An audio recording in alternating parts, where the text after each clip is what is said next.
திருமண நிகழ்ச்சியில் ஒன்றாக பங்கேற்றிருக்கிறார்கள். தவிக தலைவரும் நடிகருமான விஜய் மற்றும் நடிகை த்ரிஷாவோடு ஒன்றாக திருமண நிகழ்ச்சியில் கலந்து கொண்டிருக்கிறார்கள். அந்த காட்சியை பார்த்துக் கொண்டிருக்கிறோம்.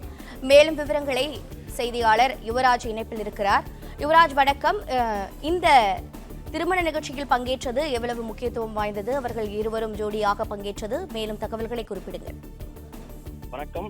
ஏஜிஎஸ் உரிமையாளர்கள் ஒருவரான கல்பாத்தி சுரேஷ் அவர்களுடைய மகனினுடைய திருமண வரவேற்பு நிகழ்ச்சி தற்பொழுது நடைபெற்று வருகின்றது. சென்னை திருவான்மையில் இருக்கக்கூடிய தனியார் மண்டபத்தில்.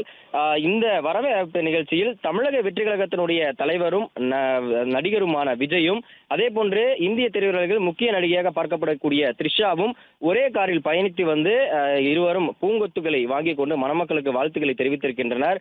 நீண்ட நாட்களுக்கு பிறகு இருவரும் திரைக்கு பின்னால் இருக்கக்கூடிய இது போன்ற ஒரு நிகழ்வில் கலந்து கொள்ளக்கூடிய ஒரு முக்கிய நிகழ்வாகவே பார்க்கப்படுகின்றது.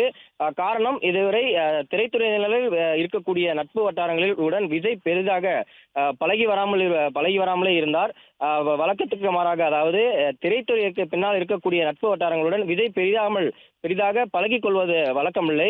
ஆனால் தற்பொழுது இந்த திருமண வரவேற்பு நிகழ்ச்சியில் நடிகை த்ரிஷாவுடன் விஜய் ஒரே காரில் பயணித்து வந்து அவர்களுடன் புகைப்படம் எடுத்துக் கொண்டிருக்கின்றார். பொதுவாக திரைத்துறைக்கு பின்னால் வந்து இது போன்ற நட்பு வட்டாரங்களில் விஜய் கலந்து கொள்வதோ அல்லது பழகிக் கொள்வதோ போன்ற விஷயங்கள் வந்து பெரிதாக தெரியப்படுத்துவதில்லை. பொதுவாக இது போன்ற திருமண வரவேற்பு நிகழ்ச்சிகள் மற்றும் திருமண விழாக்களில் விஜய் மற்றும் தனியாக சென்று வந்து அவர்கள் மணமக்களையும் அங்கு இருக்கக்கூடிய மணமக்களுடன் புகைப்படம் எடுத்துக் கொள்வது வழக்கம். ஆனால் சமீபத்தில், அதாவது இன்று நடைபெற்றிருக்கக்கூடிய ஒரு முக்கிய நிகழ்வாகவே இது பார்க்கப்படுகின்றது.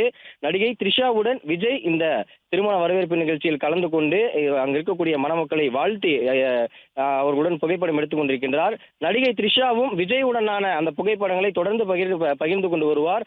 அவருடன் வெளியில் செல்வது போன்றும் அவருடைய பிறந்த நாட்களின் பொழுதும் விஜய்க்கு பிறந்தநாள் வாழ்த்து மற்றும் வெளியில் செல்கின்ற பல்வேறு புகைப்படங்களை த்ரிஷா வந்து தன்னுடைய சமூக வலைதளங்களை பக்கத்தினுடைய பகிர்வது வழக்கம். அவருக்கு பல்வேறு விதமான வாழ்த்துக்களையும் தன்னுடைய அன்பையும் தனிப்பட்ட முறையில் வெளிப்படுத்துவது நடிகை த்ரிஷாவுடைய வழக்கமாகவே இருந்து வந்தது. அந்த வகையில் தற்பொழுது இன்று நடைபெற்றிருக்கக்கூடிய இந்த திருமண வரவேற்பு நிகழ்ச்சியில் நடிகை த்ரிஷாவுடன் விஜய் சென்று இருவரும் ஒன்றாக ஒரே காரில் பயணித்து ஒரு பூங்கொத்தை வாங்கி கொண்டு அங்கு இருக்கக்கூடிய மணமக்களுக்கு பரிசாக கொடுத்தும் அவருடைய வாழ்த்துக்களை தெரிவித்து அங்கு இருக்கக்கூடிய மணமக்களுடன் புகைப்படம் எடுத்துக் கொண்டிருப்பது மிக ஒரு முக்கிய நிகழ்வாக பார்க்கப்படுகின்றது. காரணம், அண்மையில் பல்வேறு விதமான ஒரு நிகழ்வுகள் வந்து விஜயினுடைய வாழ்க்கையில் தொடர்ந்து நடந்து கொண்டே வருகின்றது. அதனை மையப்படுத்தி பல்வேறு விதமான கருத்துக்கள் தொடர்ந்து வெளிப்படுத்திக் கொண்டிருக்கக்கூடிய வகையில் இப்படிப்பட்ட ஒரு நிகழ்வு நடிகை த்ரிஷாவுடன் இருவரும் ஒன்றாக இணைந்து ஒரு திருமணத்திற்கு சென்று வந்திருக்கக்கூடிய நிகழ்வு அவருடைய தனிப்பட்ட வாழ்க்கையில் ஒரு முக்கிய நிகழ்வாகவே பார்க்கப்படுகின்றது. அதன் பிறகு இங்கு இருக்கக்கூடிய பல்வேறு விதமான சர்ச்சைகளுக்கும் முற்றுப்புள்ளி வைக்கக்கூடிய ஒரு வகையிலேயே இந்த இருவரும் ஒன்றாக இணைந்து இந்த திருமண வரவேற்பு நிகழ்ச்சிக்கு சென்றிருப்பது மிக முக்கிய நிகழ்வாகவே பார்க்கப்படுகின்றது. பிளே ஸ்டோர் மற்றும் ஆப் ஸ்டோரில் இருந்து பாலிமர் செயலியை QR கோடு மூலம் பதிவிறக்கம் செய்யுங்கள். செய்திகளை உடனுக்குடன் பெறுங்கள்.